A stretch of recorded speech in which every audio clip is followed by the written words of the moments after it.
Sejam bem-vindos a mais um episódio do podcast do Manual do Homem Moderno, o seu melhor amigo na internet. Meu nome é Edson Castro, jornalista e apresentador. E hoje vamos falar aqui com duas pessoas maravilhosas com um currículo muito interessante e de um assunto muito importante da gente conversar. A primeira delas é a Margarete Brito, pioneira na defesa dos direitos dos pacientes de cannabis medicinal e fundadora e diretora executiva da APEP, Apoio e Pesquisa e Pacientes de Cannabis, é esse o nome? Isso, APEP? Apoio e Pesquisa de Pacientes de Cannabis Medicinal. Onde é que está o C do APEP? Pois é, uma história. Foi a primeira a receber o habeas corpus para o cultivo individual para a produção de maconha para fazer remédios para sua filha. E a gente também tem que estar aqui com o Rafa Eriksen, que ele é cineasta e responsável por filmes como Ilegal, A Vida Não Espera, e Radical, a controversa saga de Dada Figueiredo. Seus filmes já foram exibidos em alguns dos principais festivais no mundo, já foram exibidos em mais de 70 países. Juntos, os dois estão lançando O Outro Mundo de Sofia, um documentário aí que fala sobre o uso de maconha medicinal no Brasil e conta a história da Margarete. Tudo bom, pessoal? Tudo bem, Edson. Obrigado por ter a gente aqui. Fico muito feliz de trazer vocês aqui. Antes da gente entrar na questão em si, antes de falar um pouco da história da Margarete, falar um pouquinho sobre o documentário, queria até falar com o público, assim, que pode parecer uma pauta um pouco fora do que a gente trata normalmente, mas eu tive uma experiência com o canabidiol que foi muito marcante para mim durante a pandemia. Eu namorava uma garota e a avó dela estava com câncer de garganta. E câncer em estado terminal, um câncer fortíssimo, assim. E não sei se vocês já tiveram convívio com pacientes de câncer, assim, vai chegando um momento que fica muito debilitado. Quimioterapia, radioterapia são processos muito invasivos, a pessoa tem tremedeira, tem cansaço, era uma dor muito grande, assim, e partia muito no nosso coração ver a avó da minha ex-namorada passando muito mal, às vezes ela estava muito bem, ficava muito mal, e aí a gente conversou com o médico e tal, e descobrimos que o canabidiol podia ser uma solução para ela. Na época, acredito que não estava legalizado ainda, tinha que fazer um corre meio dificinho de conseguir achar, onde comprar, onde pegar, com quem fazer e tal. Que ano foi? E isso foi 2020. Já estava, tá? Já estava, já? Já, entre aspas, mas a gente pode explicar melhor. Não, essa é até uma das minhas dúvidas, porque era uma coisa difícil de achar onde pegar, com quem pegar, como fazer. Ainda é difícil, né? Ainda não é uma coisa tão simples, mas ele já está regulamentado, você já consegue encontrar na farmácia. Já. Apropriado. Mas enfim, sua história. Não, e cara, eu lembro a primeira vez que eu vi pessoalmente ela tomando. Era em gota? Era. E, cara, assim, você via coisa que remédio não fazia, coisa que tratamento não fazia, tipo, pelo menos deu um pouquinho de paz pra ela. E aí foi uma parada que até então, muito na minha cabeça falar sobre maconha, era uso recreativo, tudo mais, sempre foi uma coisa meio, tu usa recreativo, tal, eu falo de medicina, mas não sei. Quando eu vi aquilo, eu falei assim, não, cara, aqui tem uma coisa aqui, eu vi essa coisa, não me contaram, não li, não é, eu vi o impacto que tem na qualidade de vida de uma pessoa, pra família, pras pessoas ao redor, e me tocou muito quando eu vi o documentário e vi a história da Margarete, que eu olhei e deu pra ver muito isso dos outros pacientes também, que também são retratados ao longo do filme, de ver como às vezes é uma coisa que é tratado com preconceito mesmo. Com exatamente. Preconceito e desinformação. No caso específico, eu tive 3 casos recentes de câncer terminal, assim, na família ou muito perto, assim. O último foi do padrasto do meu sócio, que com paliativo, e no final, principalmente com câncer terminal, assim, é muito pouco, né? Poucas gotas. Inclusive, ele foi o Dr. Pedro que ministrou para ele, que é um médico da APEP, né? Que foi da APEP, e quem forneceu o óleo foi a APEP. E nas últimas semanas de vida ali, o óleo foi muito importante, poucas gotas ali, para justamente melhorar a qualidade desse momento tão difícil, assim. Agora tem uma coisa que não necessariamente é o canabidiol, né? O THC também, principalmente quando você tem dor, agravado pela doença. O câncer, né, ele também causa dor. Eu não sei quais tipos de câncer, mas eu vejo, inclusive, por exemplo, para quem está fazendo quimioterapia, que tem muito enjoo, é recomendado, inclusive, vaporizar, porque é mais rápido o efeito, né? Eu tenho falado muito sobre isso, que maconha medicinal e maconha de uso adulto ou de uso ritualístico, é tudo a mesma substância. Porque quando você pega uma flor, né, e você faz a extração para fazer o medicamento, a mesma substância que você usa de forma líquida, né, que tem um processo dentro do seu corpo, é a mesma maconha de quando as pessoas fumam, é a mesma substância. O que depende é a planta. Então, se você tem uma planta com mais canabidiol ou uma planta com mais tetraído canabinol, que é o THC, você vai ter efeitos diferentes. Então, para câncer, por exemplo, inclusive o THC é usado mais ainda do que o canabidiol.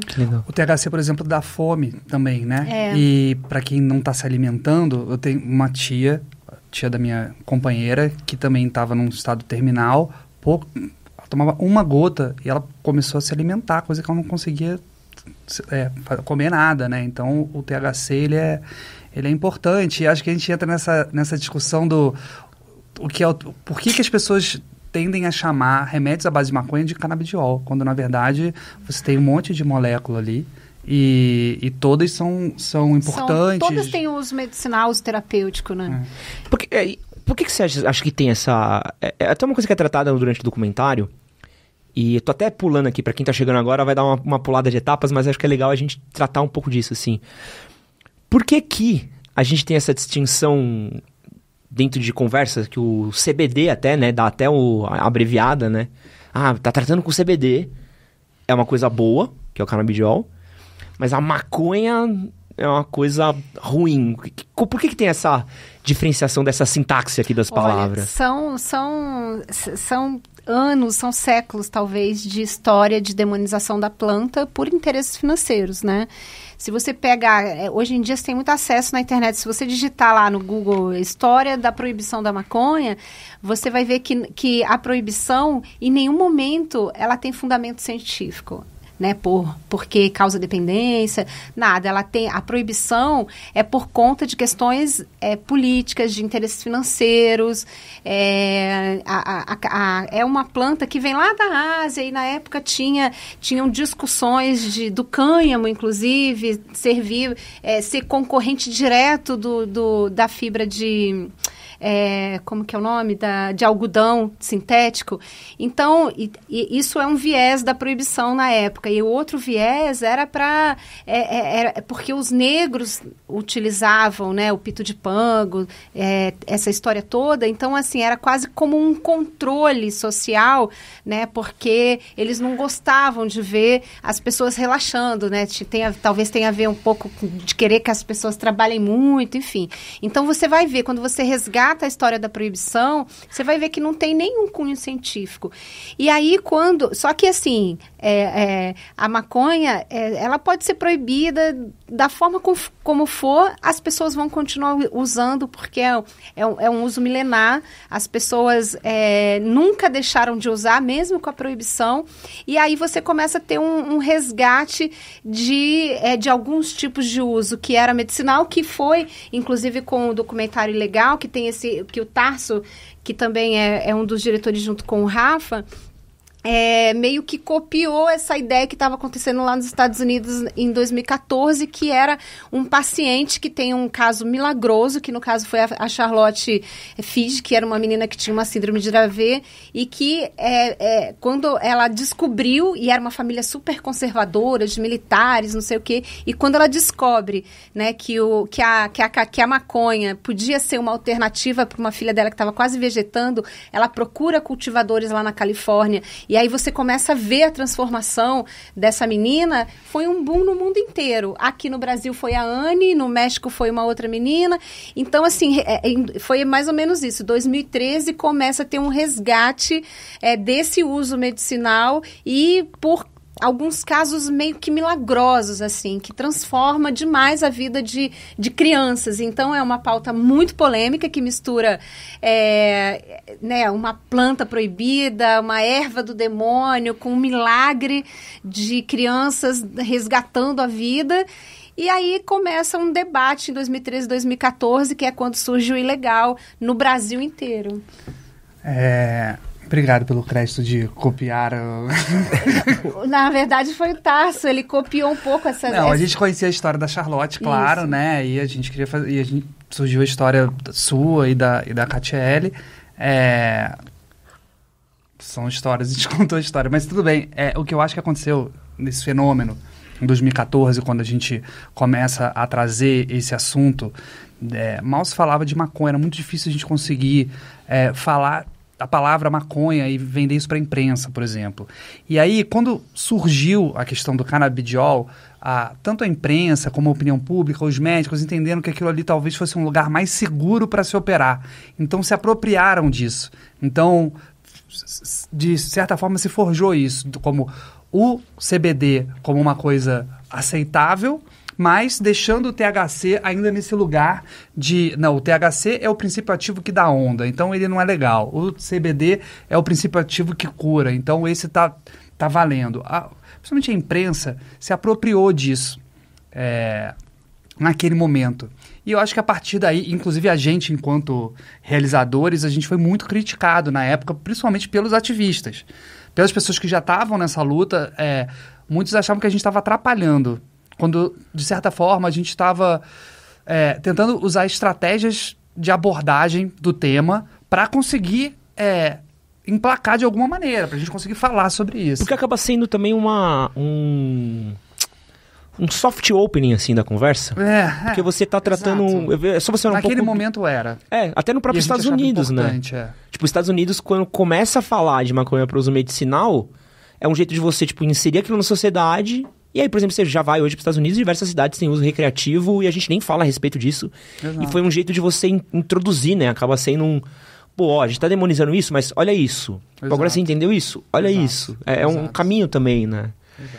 Mas o que a gente buscava na época, assim, era alguma brecha pra gente conseguir tocar no assunto e conseguir fazer com que a gente tivesse a abertura que a gente precisava para botar isso em pauta, sabe? O Tarso estava fazendo uma matéria para uma revista da Super Interessante. Um especial da Super.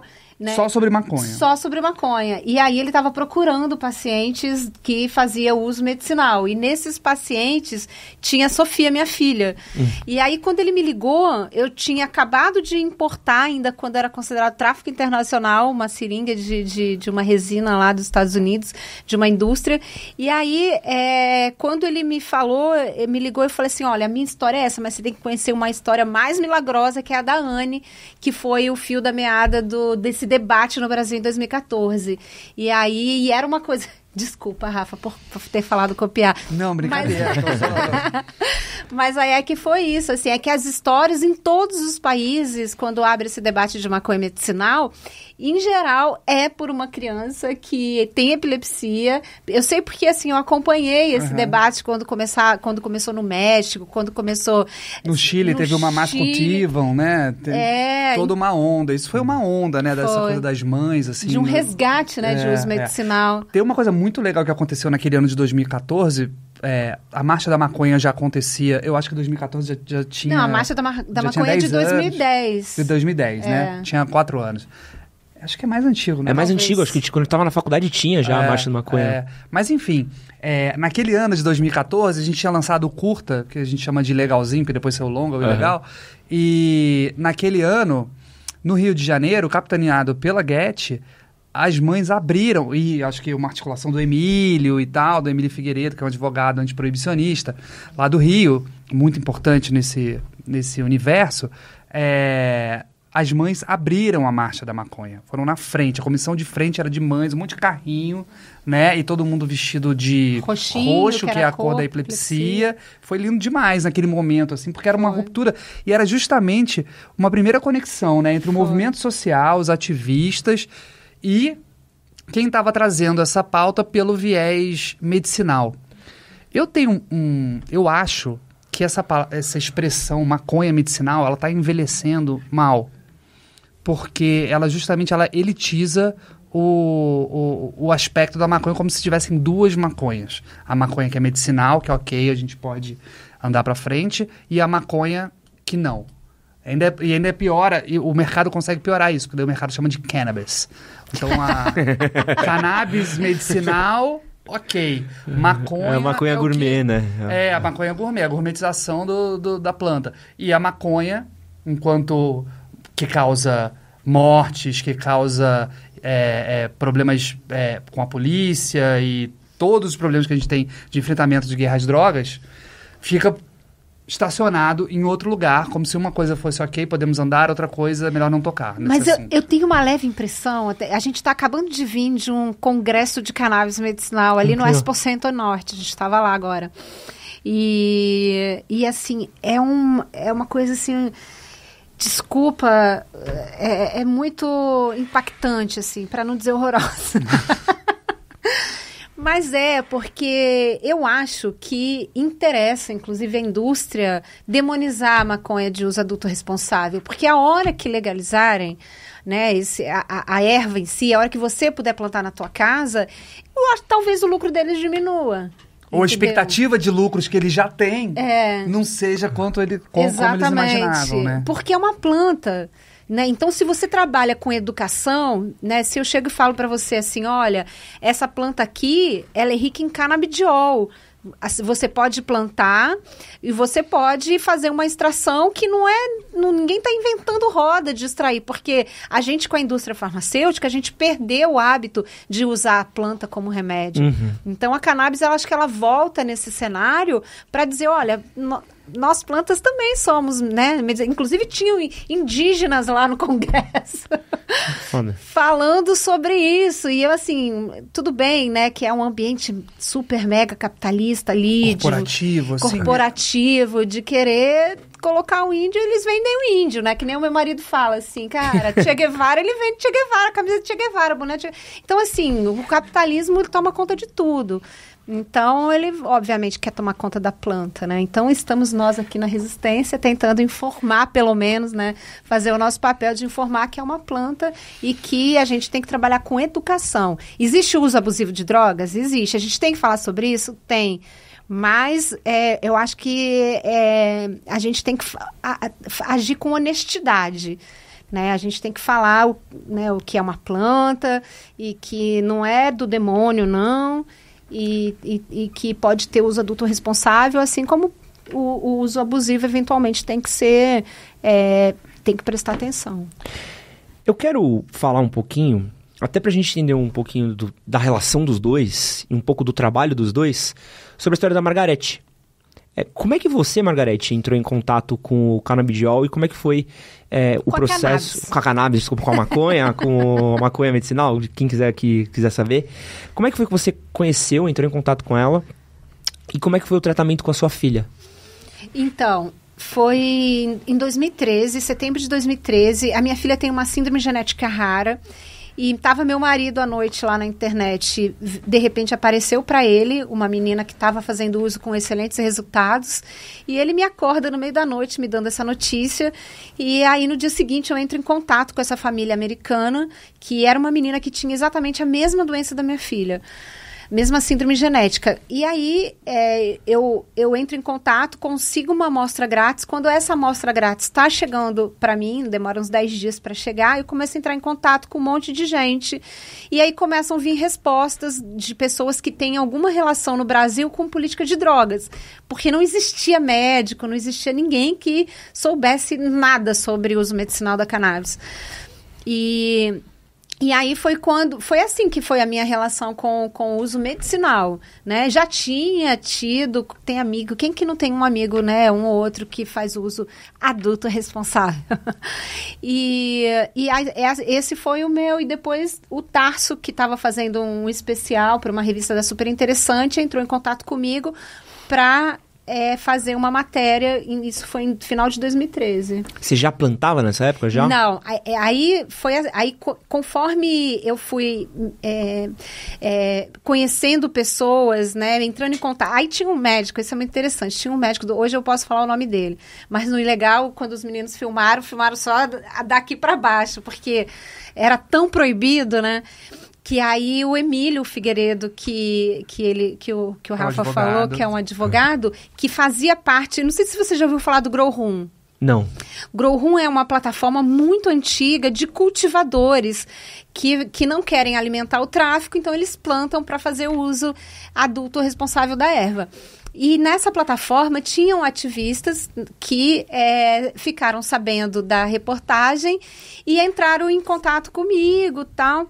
E aí eu comecei a conhecer lá no Rio de Janeiro engenheiro, advogado, pessoas que tinham uma relação com o cultivo e que já sabiam. Esse médico, ele morava numa cobertura na Barra da Tijuca e ele plantava uma planta rica em canabidiol para a sogra dele que tinha fibromialgia. Ele viajava constantemente para a Califórnia, onde já era legalizado, e ele aprendia a fazer lá, tanto plantar como fazer extração, e ele fazia e dava para a sogra dele. Quando eu conversei e me botaram em contato com esse médico, eu liguei para ele, eu queria pagar a consulta. Ele, não posso nem te receber no meu consultório. Caramba. A gente chamava ele de Dr. Maconha. Caramba. E aí... Agora já pode falar o nome dele? Agora já pode. Ricardo Ferreira tem um orgulho hoje em dia de falar sobre isso.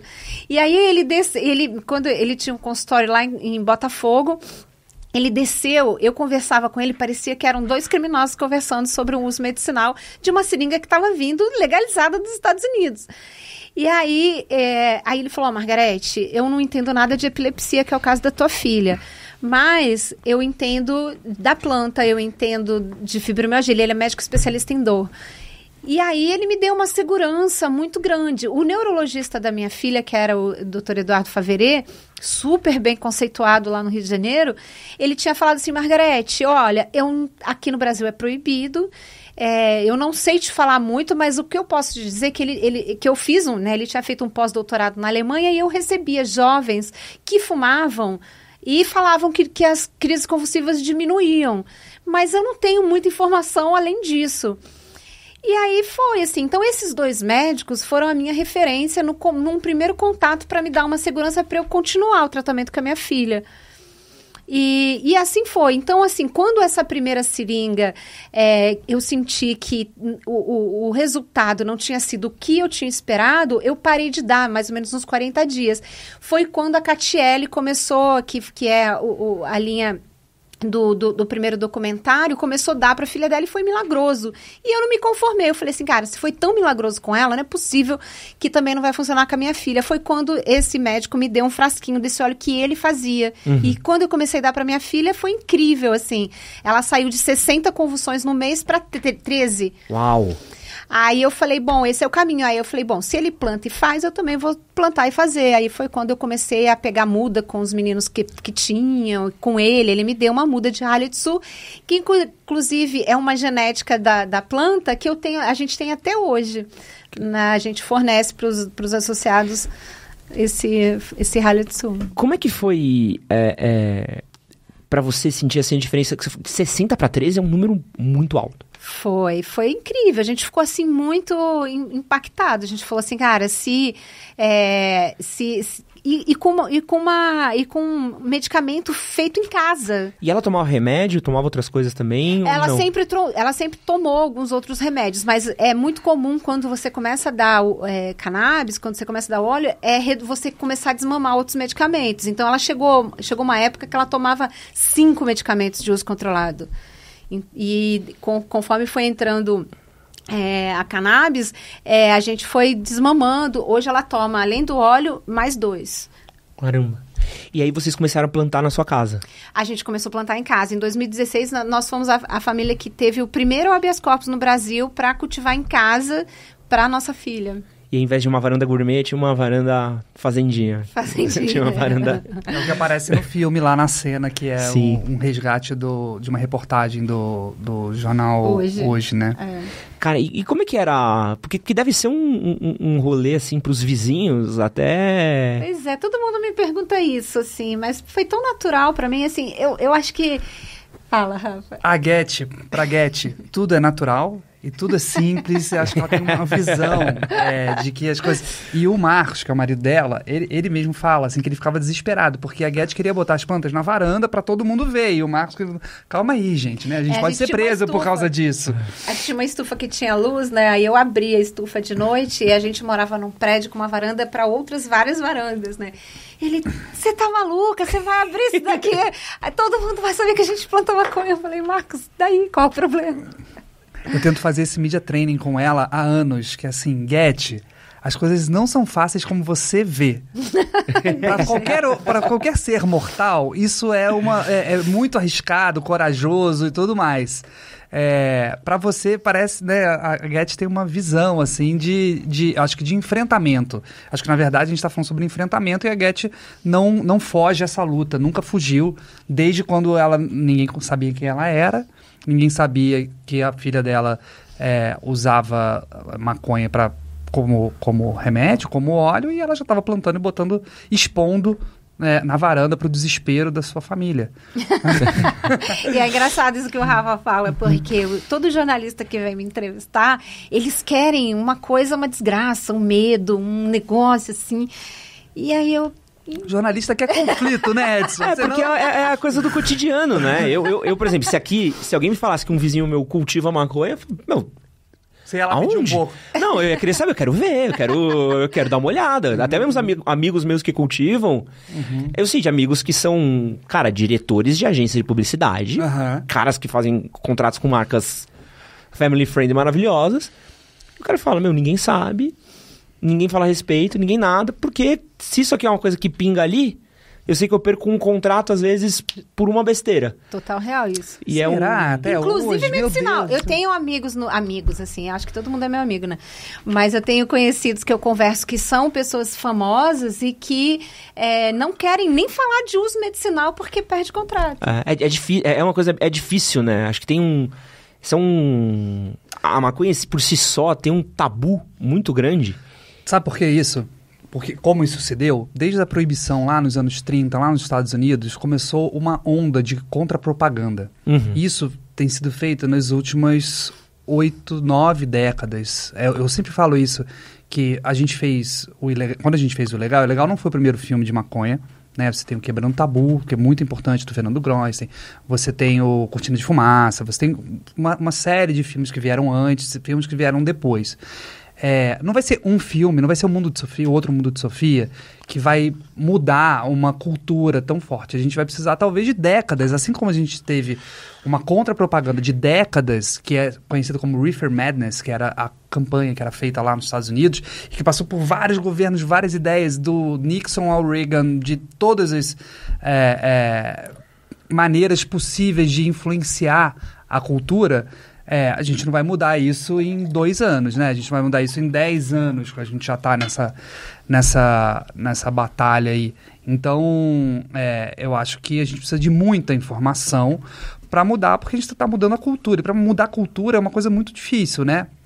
Você não baixa uma lei e muda a mentalidade das pessoas, né? Você não vai ser a PL 399 que vai mudar a cabeça das pessoas. Ela pode mudar os mecanismos. Mas a cabeça das pessoas não vai ser mudada por conta de uma canetada. Isso depende da gente amadurecer, saber falar sobre isso, conversar de maneira contundente, profunda, sem... Tem uma questão geracional também, né? Eu vejo... Por exemplo, eu cresci nos anos 90. Acho que a primeira vez que eu ouvi a palavra maconha foi com o Planet Hemp. Que pra minha geração foi uma coisa que foi um impacto muito grande, assim. Tipo, pra música, quem tava na MTV, as próprias discussões do D2 e tudo mais. Na sequência veio... Eu lembro do Quebrando Tabu, acho que eu já tava na faculdade, de ter assistido pela faculdade também. E eu vejo, por exemplo, a minha geração, entre os meus amigos, se a gente fizer uma festa aqui em casa, provavelmente alguém acende um baseado em algum canto. E não é uma coisa, pelo menos no meu círculo, não é uma coisa que as pessoas olham e falam, nossa... Não, é uma coisa tipo, o maluco tá fumando um lá, deixa lá e tal. Então tem uma questão geracional também, né? Talvez a gente vai precisar ainda de um... Mas, por exemplo, os meus pais... Eu acho que não, Mas viu? depende, por exemplo, minha sogra nos anos 60, Rio de Janeiro... É que tinha isso também, né? Posto 9. Isso também. Eu nasci aqui no subúrbio de São Paulo, e onde a maconha era absolutamente marginalizada. Quem fumava maconha Sim. era maloqueiro. Era pessoa assim, não era bom andar com essa pessoa. Quando eu vou morar no Rio de Janeiro, começo a pegar praia no Posto 9, você vê assim que as pessoas mais cult, todas as festas você vai, todo mundo tem alguém fumando maconha. Se não é a maioria. Então você vê, assim, pessoas... existem guetos, né, de relação com a maconha. Eu acho que é por aí, mais ou menos. Eu acho que também a gente acaba... A maconha vira a síntese e um símbolo, né, de quase um lifestyle. E aí, voltando à coisa da cultura, isso não acontece com o álcool, por exemplo. Porque aí se convém falar que... maconha é coisa de vagabundo, né?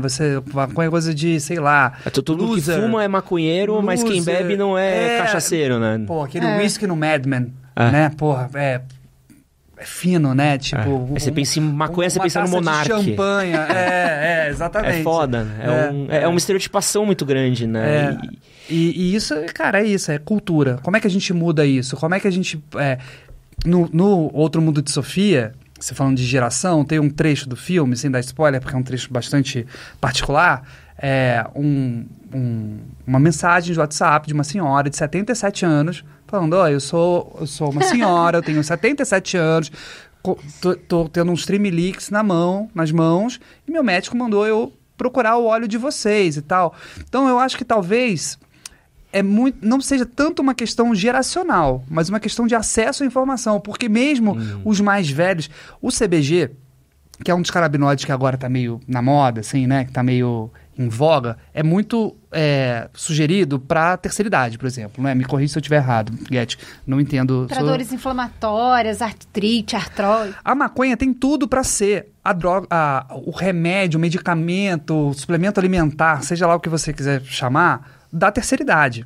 Então, eu não acho que seja uma questão de geração, porque quando eu brinco com a minha mãe que minha mãe, hoje em dia, ela é paciente da PEP e ela toma diversos óleos, ela toma extrato CBG, CBD, THC, tudo. E minha mãe é uma pessoa que gosta de remédio, ela toma Rivotril, ela toma Escitalopram, ela toma... A minha é bem parecida né? também. E agora eu tô tentando fazer um trabalho com ela de transição. Mas eu acho que minha mãe tem 70 anos. Não é tanto uma coisa geracional. Uma vez que a terceira idade descubra, eu falo que... Agora me fugiu o nome. Como é que é o nome daquele extrato que as pessoas tomavam para memória? Ginkgo biloba. Uhum. Né? Nos anos 90, acho que todo mundo... Quem tinha 50, 60, né? Já minha mãe tomava ginkgo biloba. Lembra ginkgo biloba? Não coisa para memória. É um extrato. Um extrato vegetal, assim como a maconha pode ser um extrato vegetal. E eu acho que uma vez que as gerações mais velhas, de 70, 80, 90 anos, descobrirem ou tiverem acesso a essa informação, eu acho que não vai ser uma questão geracional, não. Uma vez que as pessoas tiverem a necessidade ou a vontade... É só precisar que muda de ideia. O Siddhartha fala, o neurocientista bem conhecido nesse campo da cannabis... Que conduz o filme. Né? Que é um dos condutores do filme. Ele fala que a maconha está para o século XXI, assim como o antibiótico esteve para o século XX, né? Que vai mudar tudo. Isso é uma frase, uma afirmação fortíssima. Fortíssima. Né? Porque é isso, assim, a gente percebe no nosso dia a dia, atendendo vários pacientes, recebendo vários pacientes de várias patologias, que muitas vezes você mira numa coisa e acerta em outra. As pessoas vão para dor, melhora o sono, né? Porque isso tudo tem uma explicação. A gente tem dentro da gente receptores que se encaixam com os canabinoides, né? O Siddhartha fala, a gente tem maconha dentro da gente, a gente tem os endocannabinoides, né? Que é igual chave e fechadura. Então, quando você... absorve esses canabinoides, acontece uma coisa no seu corpo chamada homeostase, que é quase uma regulação aí a maconha te dá o que você está precisando, né? Se você está ansioso, ou se você está com dor, se você está com insônia, enfim. O que é o... Perdão, pode falar. Você lembra que você deve ter... A gente conviveu, a gente deve ter mais ou menos a mesma idade. Não, talvez eu seja bem mais velho que você. Mas... No colégio, eu lembro no colégio, assim, inclusive quando eu fumava maconha no colégio, com, sei lá, 15, 16 anos, se falava muito que maconha destrói neurônio. Sim, puta. Maconha destrói neurônio. Isso é um mito. Na verdade, principalmente depois dos 40 anos, a maconha reconstrói neurônio. Neurogênio. Reconstrói as sinapses, né? Que ligam os neurônios. Quer dizer que uma hora o Monark vai virar um gênio. A gente vai... Olha, ele é um sério candidato. Ele é um sério candidato, com certeza. Desculpa a piada, não ia conseguir. Mas tem isso. E aí, só me lembrei disso. Eu fumava maconha com 15 anos no colégio, eu acho que... E aí tem essa coisa. Porque a maconha sempre foi, há muito tempo, ela se fala sobre a legalização da maconha, liberação da maconha. Hoje em dia, ou nas últimas décadas, a maconha é liberada. Se você quiser fumar maconha, não vai ser muito difícil você conseguir fumar maconha. Então, por isso que é importante você regular a maconha, você pelo menos vai saber quem está usando, como, quanto, né? Como no Uruguai, por exemplo. Eu tive uma experiência muito bacana, eu tive recentemente no Canadá. E eu fui lá numa lojinha, que eu até esqueci o nome deles, até guardei o papelzinho, que é muito legal. Eles têm algumas lojinhas no Canadá específicas. Lá em Montreal tinham umas 5 que eu estava. Você chega, aí eles têm uma loja assim, aí eles têm como você quer comprar a sua maconha. Então, cara, você quer planta, você quer uma flor, você já quer ela já de chavada, você já quer o óleo, o CBD, você quer pra dormir, você quer pra ficar eufórico, exato. Você quer pra... E aí tem um menu, transar. isso é muito tem louco. Pra transar. Não, isso é muito louco. Eu cheguei pro cara e falei assim, o que tem aí? Aí o cara olhou pra mim e falou assim, irmão... Você pediu pra transar? Não. Não, que minha namorada tava aqui, eu tava lá. Mas eu vi o cara e falei assim, como assim? Ele, não, porque essa aqui tem mais THC, essa tem mais CBD, essa aqui tem mais isso, mais pra aquilo, blá, blá, blá. Tinha pra pôr em comida, então essa daqui você usa pra comida. Claro, e eu experimentei uma. Pra mim foi um conceito muito doido, que foi num refrigerante. Era uma latinha de Pink Lemonade que você pegava, abria, tomava e dava um baratinho. E eu tipo, que maluco louco. Assim, chiclete de maconha, você já comeu? Não vi, não experimentei. Chiclete é animal. E é muito doido porque aí eu fui ver, das últimas 3 cidades que eu fui viajar fora do Brasil, todas eram legalizadas. Então, no Colorado era legalizado, em Barcelona legalizado também, no Canadá legalizado. Eu tô indo agora pra uma cidade dos Estados Unidos também, que por acaso também é legalizada. Então, por que a gente vê tantos lugares fora do Brasil legalizados, lugares que a gente usa de, provavelmente você vai falar, Canadá, a gente usa como um exemplo de uma sociedade avançada. A Alemanha acabou de legalizar. Por que a gente vê esses países legalizando, isso se tornando menos um tabu, né? E aqui a gente ainda parece que a gente tá às vezes uns 20, 30 anos atrás. É só você olhar pro nosso congresso, né? Você olhar pro nosso congresso. Toda hora eu tô lá em Brasília, né? E eu tava falando agora há pouco, tava com o Denis, às vezes dá preguiça, porque eu tô há 10 anos indo para Brasília, falando as mesmas coisas para as mesmas pessoas, e o Osmar Terra, que é um dos maiores inimigos que fica lá travando a regulamentação no Brasil, ele usa o mesmo PowerPoint que ele usava 10 anos atrás, falando do veneno de jararaca. Então se pode legalizar a maconha, tem que legalizar a jararaca, porque o veneno da jararaca serve como antídoto para...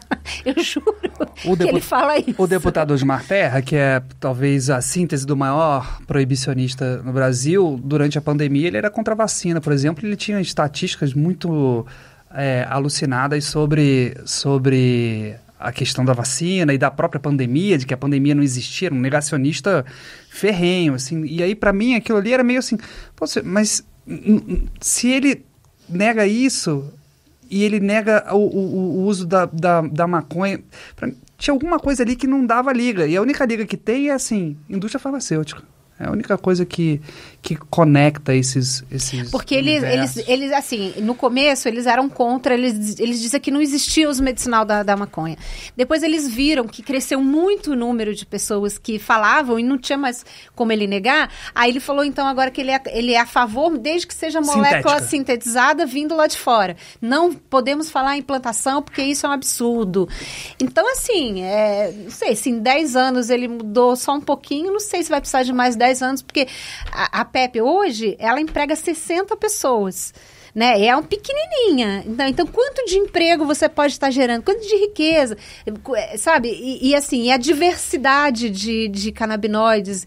E, enfim, tem um monte que não justifica esse discurso dele, né?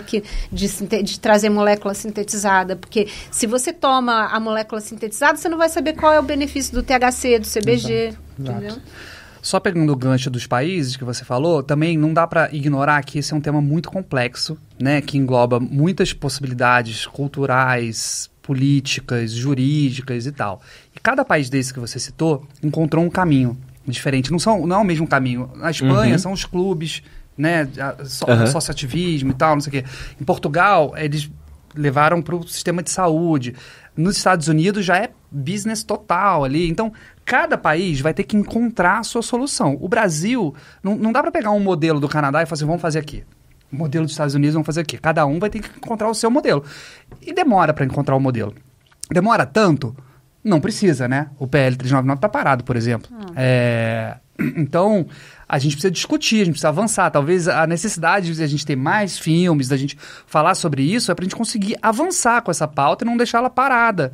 Porque as forças conservadoras ou que não querem que esse... É até engraçado falar conservador porque maconha, enquanto negócio, é pauta de gente conservadora, e você vê isso nesse congresso, por exemplo, que a gente acabou que a gente está participando ali. É isso, não tem lado. Quando a gente está falando de grana, não tem lado A e lado B. E quando tem doença também não tem. E quando tem saúde, também não tem. Então, quando é que tem? Quando a gente entra na moral, nos costumes, né? Quando a gente entra em temas que são sensíveis, e não dá para ignorar que o tema é sensível e querer passar por cima. O que a gente tem que buscar é diálogo. A gente faz isso no filme, no Outro Mundo de Sofia. A gente vai conversar com o pastor Henrique Vieira, que é uma força evangélica, progressista, mas que a gente entende que é uma maneira da gente... Como é que a gente conversa com quem não está apto ou disposto a conversar sobre essa pauta por motivos religiosos, por exemplo? Porque... não acho que deveria ser um impedimento. Israel, por exemplo, é o maior pioneiro do estudo de maconha no mundo. O professor Rafael Meshulam, meu xará, que morreu recentemente, é o principal pesquisador que descobriu pela primeira vez lá, que separou, né, as moléculas e os canabinoides e tal. E Israel, obviamente, está ligado com a religião, com o Estado de Israel. Um governo super conservador. E lá, a maconha é uma questão de saúde liderado pelo Ministério da Saúde. A gente pode usar esse modelo? Não sei. A gente pode usar o modelo americano? Não sei. Isso é muito louco. Quanto mais eu viajo, mais eu volto pra cá. Nesse assunto específico, parece que a gente tá com... Uma venda, né? Mas olha, nos outros países é difícil também. Se pensar que na Holanda, que era historicamente conhecido como o primeiro país a legalizar o consumo, tal, não sei o quê, era muito mal explicado também, porque eles legalizavam os coffee shops para você fumar, mas não era legalizado o cultivo. Acho que não é legalizado até hoje. Aonde? Na Holanda. Ele tem um imbróglio ali que... Eu nunca fui pra lá, mas eu já ouvi muita gente que fuma em coffee shop. Não, lá é permitido desde os anos 80. Ah, tá. O problema é como é que essa erva chega lá? E a erva do Afeganistão, ela vem do Afeganistão? Não, tem grandes indústrias na Holanda que plantam. Agora, mas durante esse período, eu estou parafraseando o livro O Fim da Guerra, do nosso amigo Dennis Burgerman, que é corroteirista do filme. E ele viajou, para fazer esse livro, ele viajou o mundo inteiro olhando para essas iniciativas. E a Holanda, por ser pioneira, ela tinha essa questão, que também era frágil. Ah, não sabia. Era liberado nos coffee shops, mas ninguém sabia como é que essa maconha chegava lá. Porque essa era meio uma... don't ask, don't tell. Né? Tipo, vamos deixar quieto, sei lá como é que o negócio se resolve. Isso tudo para dizer que são problemas complexos. E cada país vai ter que resolver de um jeito, e não quer dizer que esses países se resolvam da melhor maneira. Não quer dizer que os Estados Unidos, que é super federalizado e tem diferentes leis em cada estado, e cada um está fazendo de um jeito, sirva pra gente, ou sirva mesmo para eles, porque... a questão da fronteira é muito louco. Eu tava lendo sobre a cidade que eu vou, tipo, você não pode cruzar a fronteira... De estado, né? De estado, levando nada, porque senão, tipo... Você vai de um estado que tem uma regulamentação para um estado que tem outra. Como é que você controla isso? Num estado, né? Você não tá falando de país. Nem de país, né? Você vai passar por uma alfândega pra você ir do... Tipo, sei lá, da Califórnia pra não... Você não tem... Exato. Isso é difícil, né? Exato. E como é que é hoje o canabidiol de uso medicinal? Ele é legalizado? A gente pode usar, pode comprar? Pra quem tem dinheiro, é. Desde 2015. Caramba! Essa luta dessas famílias em 2014, um dos primeiros ganhos que a gente teve foi a regulamentação pela Anvisa, né? A gente, quando eu trouxe pela primeira vez que era considerado tráfico internacional, e aí com esse documentário legal, né, surgiu um movimento de famílias no Brasil inteiro, e a gente ia lá para frente da Anvisa, agiliza a Anvisa, parava a rua, fazia protesto, e é muito bonita essa história, porque o diretor da Anvisa que assinou a primeira resolução permitindo, ele fala com o olho cheio de lágrimas, dizendo assim, olha, eu trabalhei anos na Anvisa e sempre a pressão por incluir medicamentos era da indústria, e pela primeira vez na história eram famílias pedindo para incluir, e foi incluído o canabidiol, né? Então, assim, ficou meio que um Frankenstein, assim, nas resoluções. O canabidiol era proibido, mas o que entrava não era só canabidiol, tinha THC, né? Já entendemos que CBD é o canabidiol e o THC é o vilão da história que dá onda. O canabidiol entrou, depois de um tempo entrou o THC, mas a planta cannabis sativa, ela continua proscrita, proibida, numa portaria da Anvisa. Tá, então isso é muito complexo. É complexo. Então, tecnicamente, tá liberado a substância CBD, que tá junto com o THC dentro da planta. Só que a planta é proibida. Só que a gente não pode plantar a planta aqui. Exatamente. Da onde vem isso, então? Dos Estados Unidos, na maioria. 95% vem de lá. Por isso... Uma planta pode ser rica em CBD. E aí você tem, né, diferentes sementes e tal, e você pega uma planta rica em CBD. Essa discussão da Anvisa de 2014, por exemplo, era tão bizarra que, em certo momento, é o que aparece no filme, o diretor da Anvisa pede vistas do processo, ou seja, ele pede mais tempo para analisar, porque por mais que você tivesse um extrato rico em CBD, ele ainda teria traços de THC. Então, por conta disso, ele ainda seria uma coisa proibida ou proscrita. Agora, qual é a porra do problema de ter traços de THC numa planta?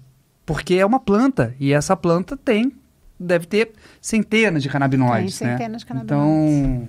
É por puro preconceito, no sentido... Você conseguiu entender? Eu entendi. Não, eu tô entendendo. Porque é importante pra quem tá ouvindo a gente, porque se você não entender as pessoas... Porque é uma questão complexa, né? Tipo, de como... Pô, liberamos um remédio, só que a gente não pode fazer o remédio aqui. Então, basicamente, a gente vai comprar de gringo.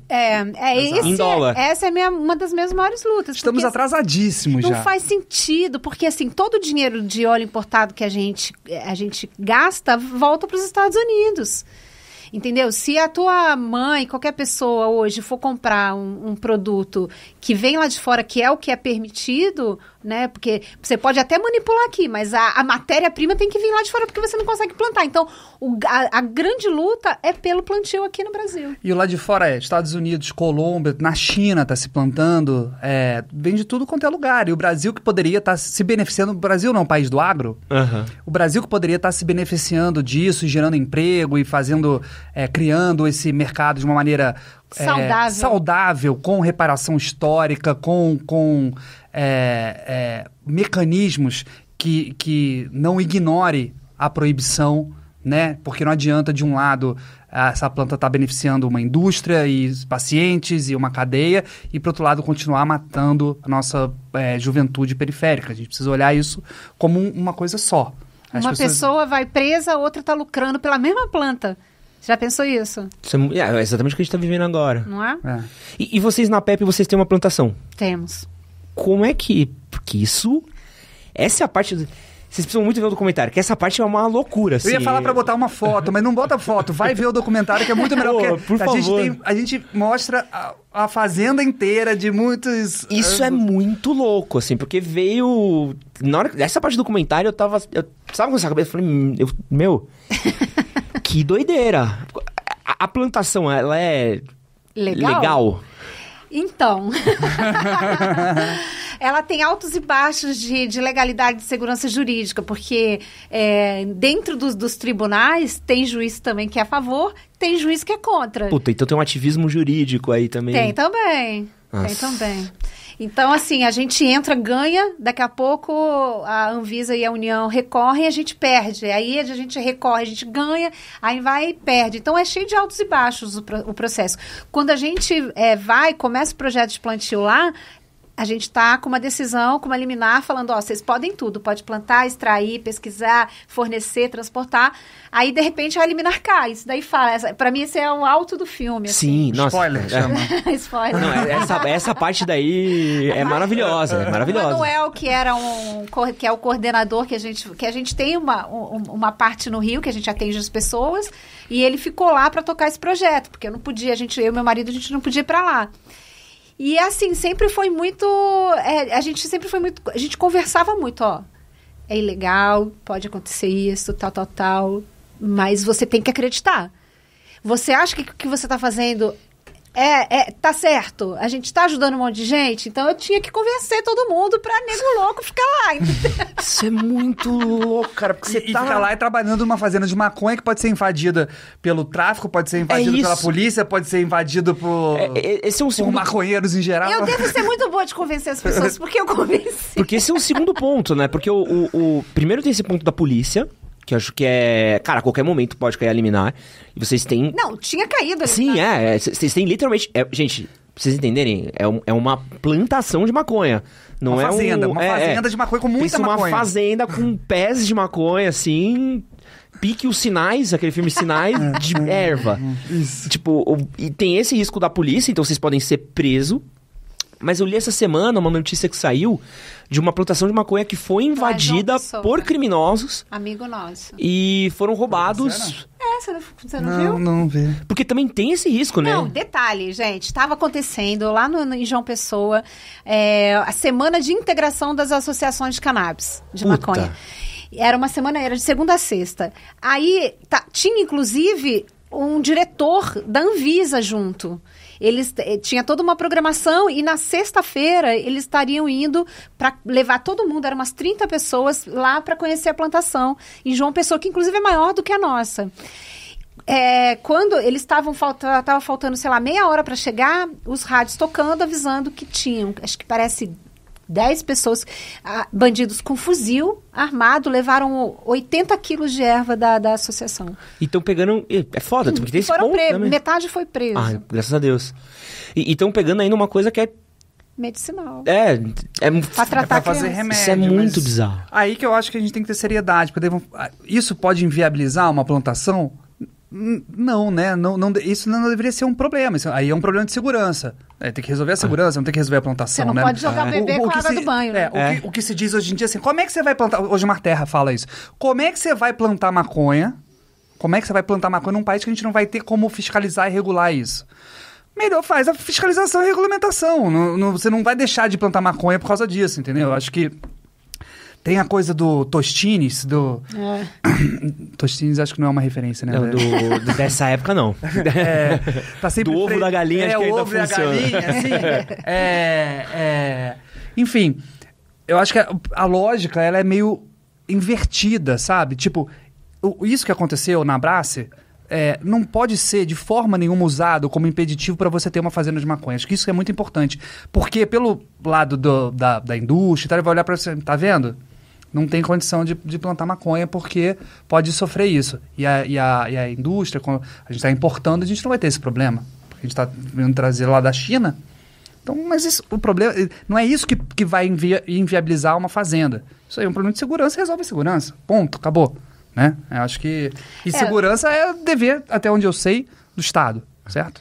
Lá a gente conversa muito com a comunidade do entorno, a gente emprega muita gente da comunidade do entorno, né? Interior do Rio de Janeiro, é um local, né, onde tem muita gente que está precisando trabalhar. E com as autoridades, a gente vai nos batalhões de polícia civil, militar, prefeitura, a gente Isso chega deve lá. ser muito louco. É bem divertido. Como é que você chega numa delegacia Você vê isso no filme, né? Não. Eu sou plantador de maconha, eu tô querendo ir na delegacia aí pra... Não, mas... Pra dar um alô. Pra dar um alô. Tem uma plantação de maconha, vem que dá um oi pra você. Isso é muito louco. Mas você sabe, eu vou te falar uma coisa. Esse ativismo de gabinete, digamos assim, talvez eu tenha continuado insistindo porque eu vi que não é difícil você convencer as pessoas quando você mostra os resultados. É muito... você não tem argumento, as pessoas não têm argumento quando você começa a mostrar que o trabalho é sério, que você começa a mostrar que tudo tem QR Code, que a possibilidade de desvio é muito pequena. A planta que for desviada, você consegue identificar. Você consegue identificar, entendeu? Quando você começa a ver, as pessoas começam a ver a quantidade de pacientes que estão sendo beneficiados, ele vai falar, não, para tudo. A quantidade de gente que está empregando, não, para tudo. Quanto que tá hoje, só para eu ter uma ideia, se eu comprar fora do Brasil um frasquinho de óleo de canabidiol? Tem de tudo. Você tem que também que entender assim, igual antibiótico, não tem a concentração. Uhum. A primeira coisa que as pessoas têm que entender é a concentração, né? Porque se você pode você pode pagar $500 e ser super fraco, ou você pode pagar $500 e ser... Então, a primeira coisa que as pessoas têm que entender é a concentração. Então, assim, em geral... Em média são $60, né? $60? Cara, tem de tudo. É uma pergunta difícil, porque já tem de tudo. Tem de $60 a $500. Mas $60 são, sei lá, R$400. Coisa assim. Por que eu tô perguntando isso? Hoje em dia tem uma diversidade. Se você fizesse essa pergunta... O vidrinho é aquele... em 2014, eu ia te falar, é $500, 1.000 mg. Hoje em dia, com a abertura do mercado... Concorrência. Internacional, você tem uma diversidade de preços e concentrações que não dá mais para responder assim, pá. E por que eu fiz essa pergunta? Eu acho que é um ponto legal, que acho que bate muito com a causa de vocês dois. A gente tá falando de uma coisa que pode variar de $60 até $500, mas que a pessoa poderia plantar de graça dentro de casa. Poderia. Como tem muita gente que planta. Muita gente, no Brasil, inclusive. Então, existe também essa questão do eu poderia estar produzindo isso, extraindo esse óleo e pra não estar gastando esse dinheiro. Sim. Se fosse tecnicamente legalizado. Quer botar mais uma pimenta nessa... Por que a indústria farmacêutica também demorou tanto a atinar para isso? Porque a maconha, em teoria, já tentaram aqui no Brasil, ela não pode ser patenteada como um remédio. A planta não pode ser patenteada. A planta não pode ser patenteada. Então, você pode fazer o seu próprio remédio, a associação pode fazer, né? A indústria pode fazer também, mas ela não vai ter a patente. Porque, né, inclusive no Brasil tentaram patentear e a patente caiu, certo? Então, frente a todos os medicamentos que a indústria está ali vendendo, que ela tem patente e só ela pode vender, porque a patente é dela, né? Então... Fora que existem pesquisas sérias dizendo que nos Estados Unidos, por exemplo, reduziu muito o consumo de outros medicamentos quando legalizou a maconha. Por exemplo, opioides. Porque o opioide lá nos Estados Unidos virou a tal da crise de opioides, né? E a maconha pode ser justamente um redutor de danos, enfim. É louco, né? Porque a gente precisa levar esse fator, porque a farmacêutica que está aqui no Brasil, ela não é brasileira, né? Quando a gente está falando de uma farmacêutica, provavelmente ela tem braços em outros lugares do mundo. Tem muitas farmacêuticas já operando aqui, né? Ontem eu estava ouvindo no Congresso, são, sei lá, 60 pedidos de coisa, já tem quase 500 produtos diversificados lá de fora. É um mercado bilionário. Porque o cara já traz o dele lá de fora, só que a gente paga em dólar. Tem muito importador, tem muito... E sabe qual é o pior? Ou o melhor dessa história toda, olhando o copo meio cheio? Tem lugar para todo mundo. Porque o potencial é tão grande de pessoas beneficiadas, são milhões de pessoas que podem se beneficiar, que tem espaço para as associações, que tem um trabalho fundamental e importantíssimo, desde essa parte do ativismo até a ponta ali da relação com os pacientes e tal. Tem espaço para a indústria, tem espaço para o importador, tem espaço para o cultivo individual, tem espaço para tudo. Então, melhor fosse que a gente andasse de mão dada e não batendo cabeça entre quem está interessado em fazer com que essa pauta ande e avance, né? Então, acho que tem esse caminho, assim. Isso foi um entendimento. Eu tinha um pouco mais de... Acho que há uns 2 anos atrás, eu tinha um pouco uma visão mais de enfrentamento, assim. Eu achava assim, essa indústria... que quer ser indústria canábica, quer chegar agora, a gente está aí há 10 anos falando sobre isso, os caras querem chegar agora e sentar na janelinha, vem com a gente, vamos cumprir com as suas responsabilidades, né? Acho que até a Get, Marcos me ensinaram, me mostraram um pouco isso, assim, de que, cara, tem que ter espaço para todo mundo, mas a gente precisa fazer esses players, né, a indústria e tal, entenderem que não dá para chegar e só ver o lado deles. Tem que olhar a planta de maneira integral. Tem que olhar a planta sabendo que ela tem danos e efeitos colaterais que vêm da guerra às drogas. Eu queria abordar esse ponto da questão da guerra às drogas, porque acho que quem já chegou nesse momento aqui tá interessado. Já deve ter comentário de, pô, mas o que você compra pra fumar é o que arma o cara do fuzil, que vai assaltar a gente, que vai matar a gente, que vai não sei o que, blá, blá, blá. E essa questão da guerra às drogas, ela é uma questão muito difícil de você começar a falar, né? Porque essa política funciona, essa política de repreensão, de briga, de caçar traficante, de caçar... É enxugar gelo, né? Eu acho que é só enxugar gelo, porque, principalmente pra gente que mora no Rio de Janeiro, né? Todo dia tem operação policial. Eu recentemente, eu fui em 2 reuniões da Marcha das Favelas. Tem um menino que trabalha com a gente na PEP, que ele mora no Complexo do Alemão. E ele vive cobrando a gente pra ir levar esse tema dentro das favelas. Aí fui eu lá, eu e o Manuel, no meio do Complexo do Alemão. Então, você entra no Complexo do Alemão, você passa por barraquinhas vendendo... saquinho de cocaína, de crack, de maconha, assim, barraquinha. Aí você passa assim, você passa no meio dos meninos jovens com fuzil. Então, assim, existe dentro das favelas um comércio de maconha, de cocaína e de outras drogas, totalmente que, se você olha um pouquinho mais para lá, tem 2 policiais que sabem o que está acontecendo ali. É uma coisa que não tem, sabe? O que falta ali é entrar o Estado com educação, com saúde, com emprego para esses meninos. Então, assim, ninguém entra para o tráfico, né? Se a gente está falando de guerras às drogas, a gente tem que falar do tráfico, né? Ninguém entra para o tráfico porque é legal, porque é divertido. Ele entra porque não tem oportunidade. Então, a guerra não é contra as drogas, a guerra é sobre pessoas, né? Porque esse menino, inclusive, o Felipe, se estiver me vendo, um beijo, ele falou assim, talvez se você não tivesse me dado essa oportunidade, eu teria feito besteira. Então, assim, o que esses jovens precisam é de oportunidades. E por que é importante que a indústria, por exemplo, entenda isso? A reparação social. A reparação social. Porque, por exemplo, agora está sendo discutido o PL 399, que é o PL que regulamenta o cultivo e tal, que tem esse lado de... Beleza, como é que a gente vai plantar isso? Como é que vão ser as indústrias? Como é que vão ser as fazendas? Como é que a gente vai fazer isso? Na Colômbia, por exemplo, a lei colombiana, lá eles já tem a possibilidade do cultivo e eles incluíram que os para um negócio de maconha acontecer, você tem que incluir os campesinos. Ou seja, essa é a maneira de fazer reparação histórica. E quando fizeram isso, já entenderam que só isso não era o bastante, então precisava empregar outras pessoas. Imagina se você fala para... Não vou citar nomes, mas a empresa que for, olha, legal, você quer fazer uma plantação de maconha? E você vai transformar em cápsulas de remédio, você vai vender na farmácia? Legal. Por que a gente podia fazer uma maneira, um mecanismo na lei para 40% dos seus funcionários serem pessoas que vêm da onde o tráfico mais atua?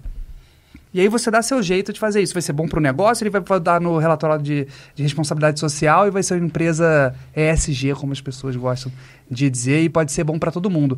Se a gente tiver uma boa vontade de entender que não é só olhar um lado da história, todos os lados podem se beneficiar. E aí, como é que se desmonta uma guerra que está armada há décadas na minha cidade, no Rio de Janeiro, por exemplo? Não vai ser do dia para a noite, mas você começar a tirar o dinheiro que o tráfico movimenta, e a maconha é um produto importante dentro dessa cadeia. Você começa a tirar isso e você começa, junto com isso, você começa a dar oportunidade para essas pessoas dentro dessa própria indústria. Já pensou que legal que seria? E aí a gente vai estar beneficiando gente. Então é tudo uma questão de como que a gente vai fazer isso. Se a gente olhar só para um lado, a gente vai resolver meio problema. E a gente tem um problema inteiro para resolver. É muito louco que chega até... E aí, teoria conspiracional minha aqui também, mas acho que também faz um pouco de sentido.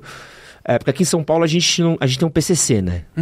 E aí, esse é um outro problema bom. Não, São Paulo é tão foda, gente, que até porque antes era Comando Vermelho, né?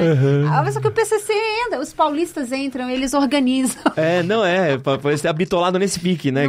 Cria uma burocracia, né? Comando Vermelho, Terceiro Comando, amigo dos amigos, milícia, polícia, mano, é tudo. Tudo. Aqui não, aqui é burocratizado, aqui tem formulário, né? Mas é muito louco, porque você consegue ver, por exemplo, o quanto que o PCC cresceu a ponto de...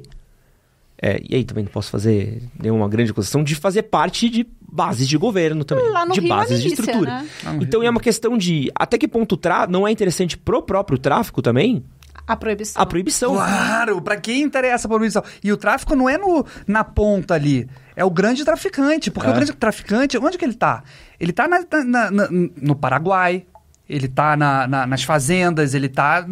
O grande traficante não é o cara, não é o dono do morro. O dono do morro é um veículo. E ele passa, e ele muda. E você sabe que me veio na cabeça aqui muito engraçado, né? Porque a indústria agora, ela tá fomentando algumas ONGs dentro da favela para fornecer medicamento dentro da favela. Aí eu fui lá visitar uma dessas moças que toca lá, uma ONG com autista, não sei o quê, que essa indústria está doando, que na verdade esse doar é judicializado e quem paga é o Estado, a gente que paga, que ela fala, eu não posso falar de cultivo aqui dentro da favela, ela fala. Então, assim, é bizarro isso, né? Mas é isso, assim, a guerra às drogas é uma guerra contra pessoas, né? E quando você entra dentro de uma favela, você percebe que é tudo pacificado, que quem tira a tranquilidade é quando a polícia entra, né? Isso é muito bizarro. Isso é muito bizarro. Muito traumático. Eu moro em São Paulo há 20 anos, né? E morei no Rio de Janeiro até os 25, 24 anos. Você crescer no Rio de Janeiro, seja lá onde for.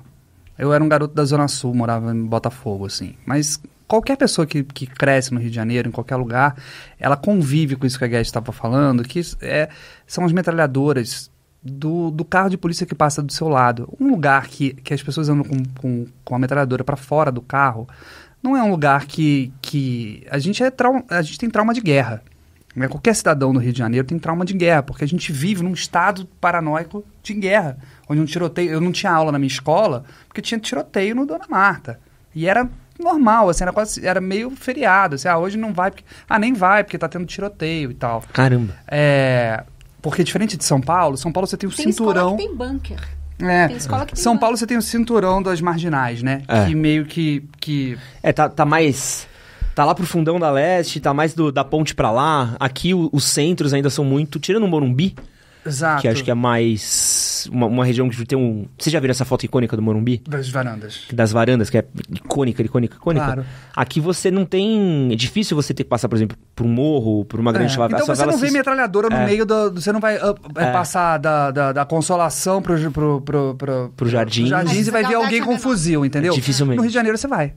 Sabe, você vai de Copacabana para Ipanema, você vai passar pelo Cantagalo, você vai passar vai pro Leme, vai do Chapéu Mangueira, tá tudo ali, tá tudo junto. Você tá em Botafogo, você tem o Dona Marta. Não que esses lugares, não quero criminalizar esses lugares de forma alguma.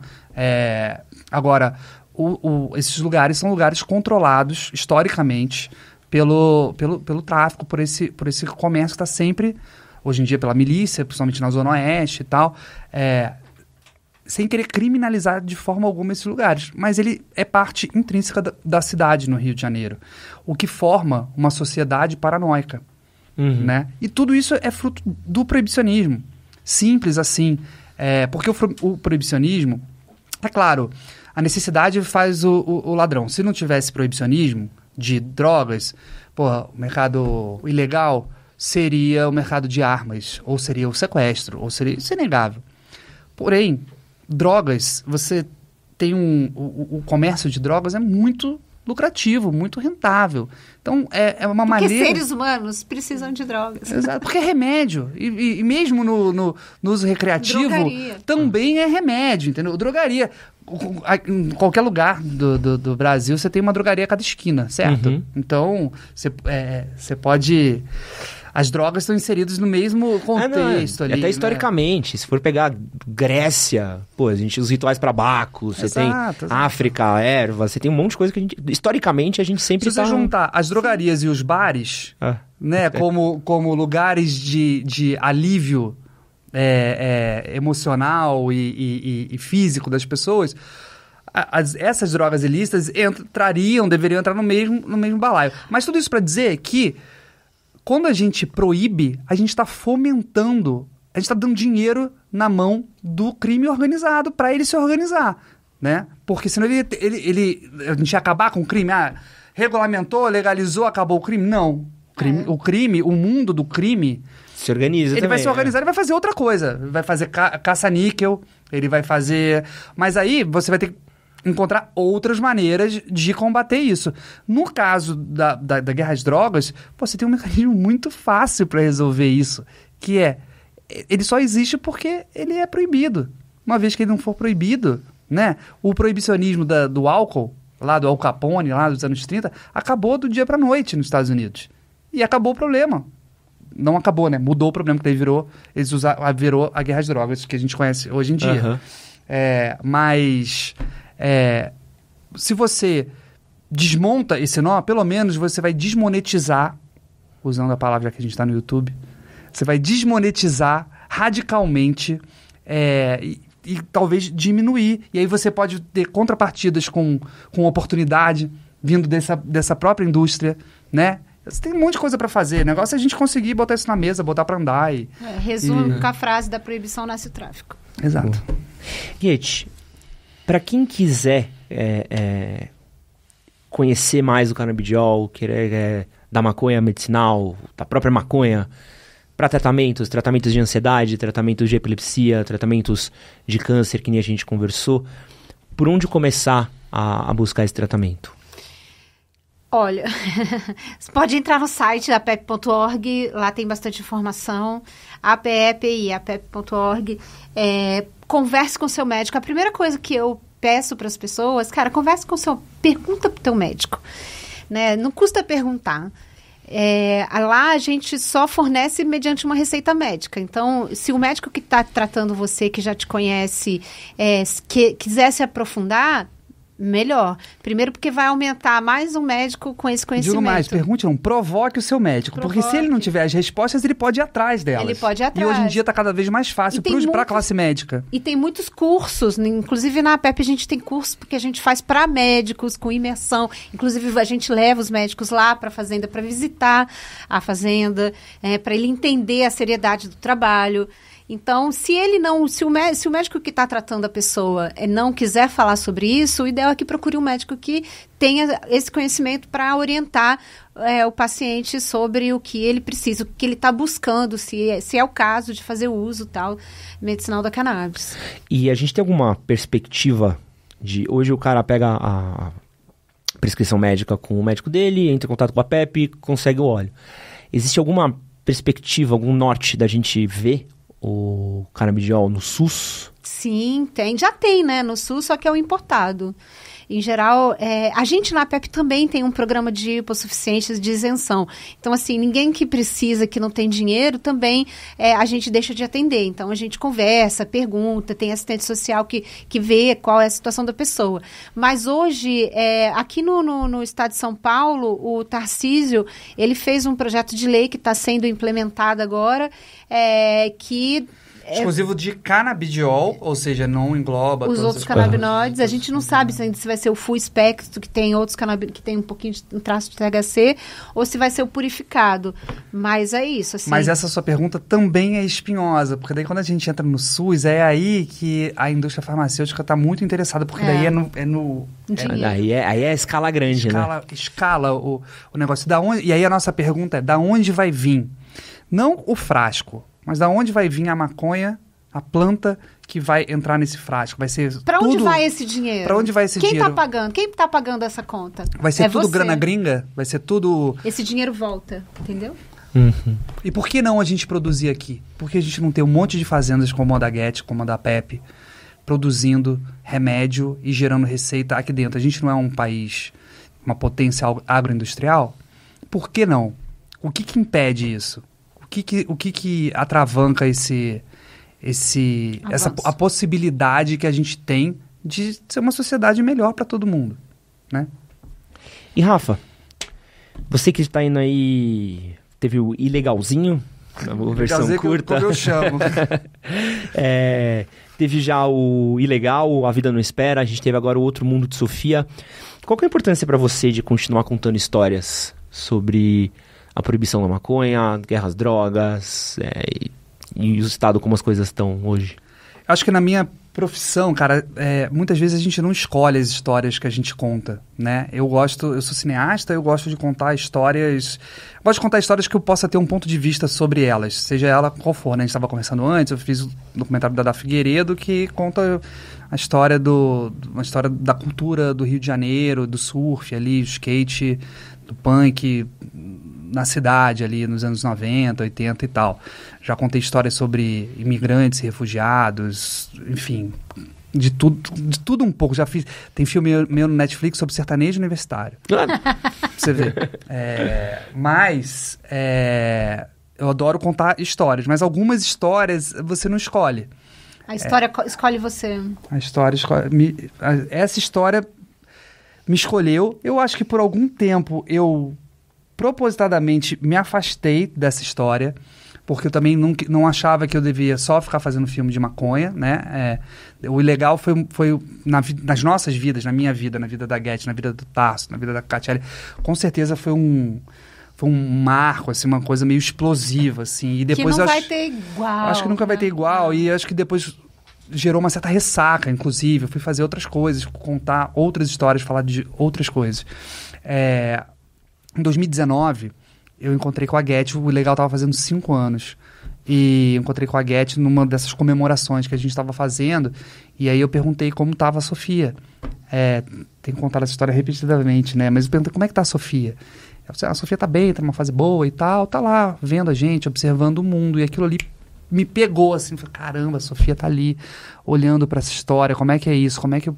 E de cara já pensei, como é que eu posso contar essa história cinematograficamente? Já vi ali, a história me escolheu, assim, sabe? Eu acho que eu...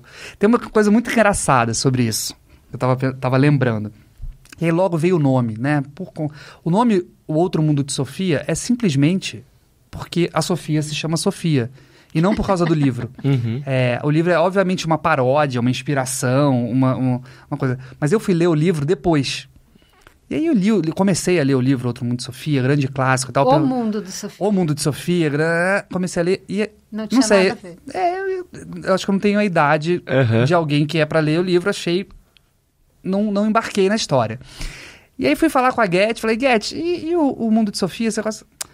eu li faz muito tempo, não sei, né? Não sei muito. Aí fui falar com um roteirista, que escreveu comigo, o Denis, e o Mundo de Sofia...